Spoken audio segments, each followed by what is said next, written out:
Russia has agreed to extend the Ukraine grain export deal following talks with the UN, but only for 60 days, half the term of the previous agreement. The Grain Export Pact has helped to ease the global food crisis triggered by Russia's invasion of Ukraine last year. More than 24 million tons of grain have been exported under the deal. Let's go live now to Al Jazeera's Stephanie Decker, who's following developments for us in Ukraine's capital, Kyiv. Steph, why is Moscow only willing to extend this deal for a further 60 days, and what's been the reaction to that there in Kyiv?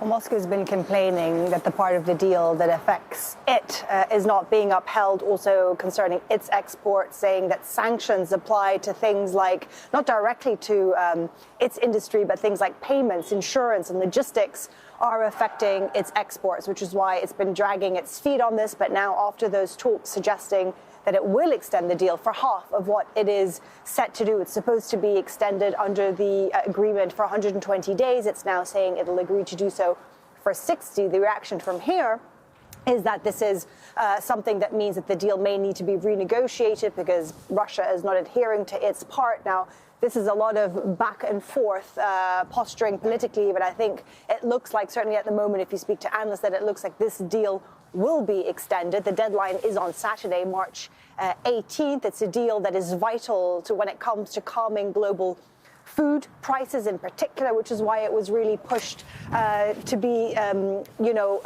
implemented. Ukraine is one of the world's biggest supplier of wheat, 49% of sunflower oil, wheat and grains going global, really also supplying things like the World Food Programme, which then filters that through to places like Yemen and Somalia and South Sudan. So it gives you an indication of just how global the reach of this deal is. When it was implemented last year, the exports almost fell to pre-war levels. So it does give the indication of just how successful it has been. Of course, it does give Russia leverage over Ukraine. And actually, we heard from the Ukrainian President Zelenskyy in his nightly addresses yesterday, actually specifically talking about it, and also about farmers. A lot of the fields here remain heavily mined in areas that Russia did occupy and then withdrew from. So this is also something that's being looked at to try and step up those demining efforts when it comes to the farming season. Now is sowing season when it comes to next year's crop. So all of that wrapped in, it does look like the deal will be extended on Saturday. It may just be for 60 days, but it looks like it will happen.